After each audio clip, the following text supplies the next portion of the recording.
Kita beralih ke informasi selanjutnya. Beberapa aktivitas yang terjadi di Magelang, Jawa Tengah terungkap dalam rekonstruksi ulang yang digelar tim khusus di kawasan Duren 3 Jakarta pada Selasa hari ini terkait kasus pembunuhan Brigadir Yosua. Satu dari adegan yang ditayangkan adalah bagaimana Putri Chandrawati sedang tidur di dalam kamar. Kemudian terekam ada Brigadir J yang duduk di lantai kamar tersebut.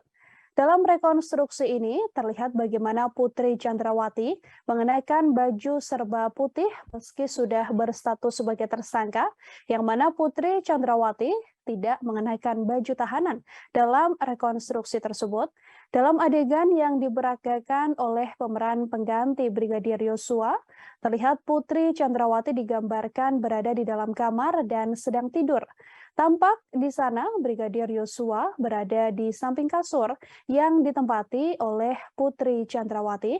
Tak hanya itu, beberapa waktu berselang tampak juga Kuat Ma'ruf yang ikut duduk di samping Putri Chandrawati yang sedang tertidur. Di momen yang sama, dalam rekonstruksi tersebut juga diperagakan bagaimana tersangka Ricky Rizal terlibat menyerahkan senjata pada Barada Eliezer. Meski begitu, tak jelas apa maksud pemberian senjata tersebut. Dalam rekonstruksi ini, Putri Chandrawati tampak sehat dan sepenuhnya bisa menjelaskan insiden yang terjadi di Magelang. Ia bahkan beberapa kali memberikan arahan pada penyidik. Adegan apa yang terjadi yang diduga menjadi pemicu pembunuhan pada Brigadir Yosua?